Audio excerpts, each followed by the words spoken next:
A house in Las Vegas has been searched in connection with the 1996 homicide of the iconic LA rapper. Hello viewers and welcome back to our channel.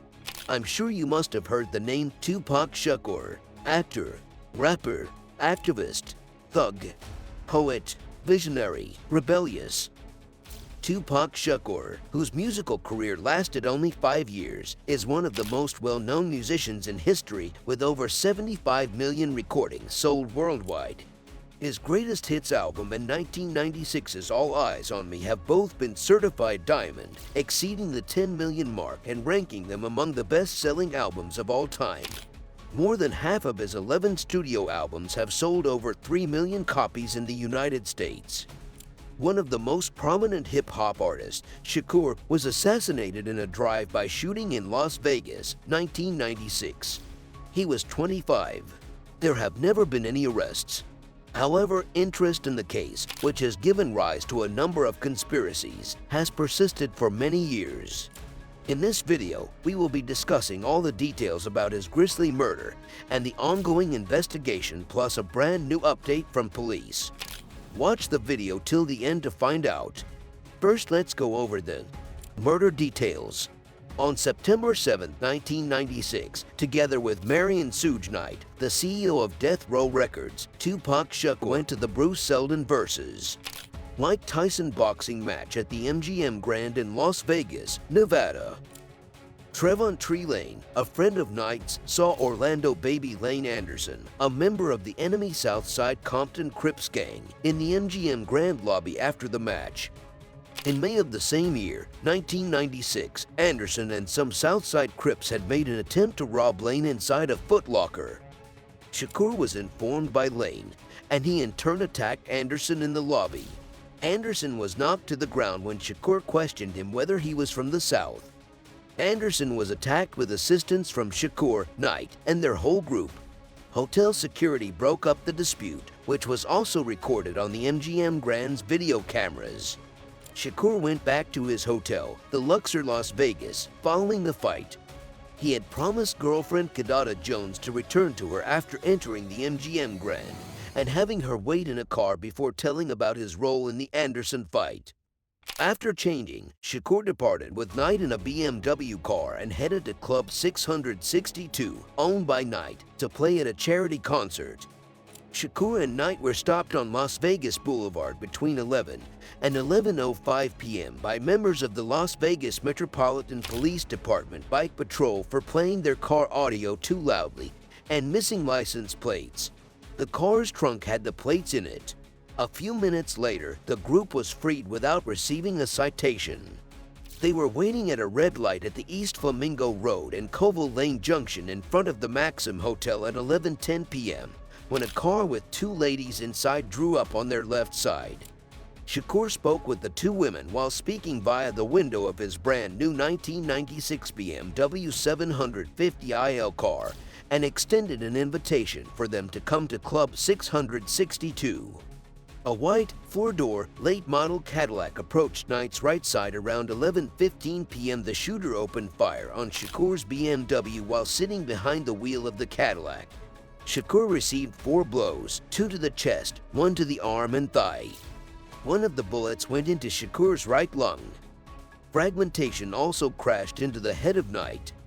Knight managed to take Shakur and himself a mile away from the scene to Heuermann Avenue and Las Vegas Boulevard, despite having a flat tire and being hurt. They were once more stopped by the bike patrol, who radioed for help. Knight and Shakur were transported to the University Medical Center of Southern Nevada by police and paramedics. After continuously attempting to get out of bed, Shakur was repeatedly drugged at the hospital, put on life support devices, and eventually put into a medically induced coma. On the afternoon of September 13, 1996, Shakur passed away in the critical care unit from respiratory failure that resulted in cardiac arrest following the removal of his right lung.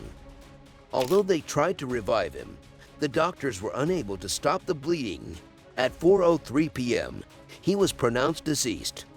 The Notorious Big, a rival rapper with whom Tupac was at odds, was also tragically murdered on March 9, 1997, 6 months after Shakur. The East Coast-West Coast rivalry, which predominated the hip-hop scene in the mid-1990s, had put both artists at the center of it. After Shakur was gravely hurt in a second gunshot that occurred during a robbery in the hotel lobby of a Midtown Manhattan building, their enmity had started. It is commonly thought that the incident, which also hasn't been solved, is related to Shakur's murder case. Although no one has been arrested, the investigation is still ongoing. Murder investigation. Based on a year-long investigation, Chuck Phillips' two-part report Who Killed Tupac Shakur was published in 2002 by the Los Angeles Times.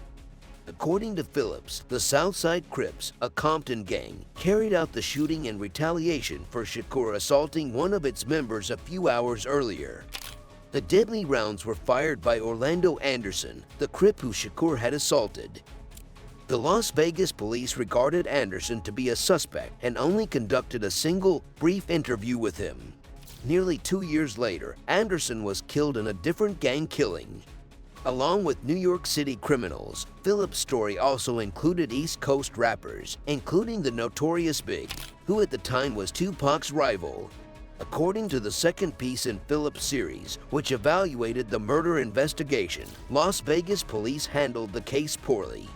According to his article, Las Vegas police made the following mistakes, discounting the incident that Shakur participated in assaulting Anderson in the MGM Grand Lobby just hours before the shooting, failing to follow up with a member of Shakur's entourage who witnessed the shooting but was killed before being interviewed, disregarding a tip from a witness who saw a white Cadillac that resembled the vehicle from which the deadly rounds were fired, and in which the murderers fled.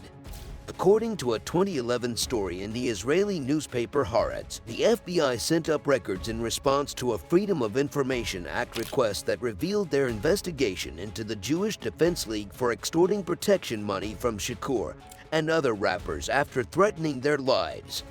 Knight stated in 2017 that he may have been the target of the assault that murdered Shakur and that it was a hit on him as part of a master plan to take over Death Row Records. In 2018, the Netflix documentary Unsolved, the Tupac and Biggie murders aired, and the book Compton Street Legend, written by Dwayne Keith Davis, aka Kefti, who has claimed to be one of 2 living witnesses to the shooting, was published in 2019. According to an official at the Las Vegas Police Department, detectives re-engaged in the case after these events, and the investigation has now taken a new turn due to this new update from police. On Tuesday, July 18, Las Vegas police said that they had executed a search warrant this week in relation to the long unsolved murder of Tupac Shakur, bringing the case back into the public eye nearly 30 years after his passing. An official informed on the inquiry told US-based ABC News that Las Vegas murder investigators and prosecutors had decided they had enough information to move through with a court-authorized search in the nearby city of Henderson, Nevada. Around 10 p.m. local time, the search was carried out with Las Vegas Metro PD SWAT on hand. Police were using bullhorns and flashing lights, according to ABC News, and the scene was described as rather loud. The TV network added that detectives looked through computers, laptops, and publications concerning Shakur and his demise. Aiden Ocampo Gomez, a department spokesman, stated in a brief phone conversation that he was unable to share additional information on the most recent development in the case due to the continuing investigation. There is no time restriction in Nevada for homicide cases to be prosecuted. A Las Vegas grand jury will now be presented with the gathered material. Citing the ongoing investigation, a police spokesperson declined to comment further on the most recent development in the case, including if a suspect has been identified or not. However, this is a big lead that could potentially lead investigators to the murderers, and after all these years, justice could finally be served.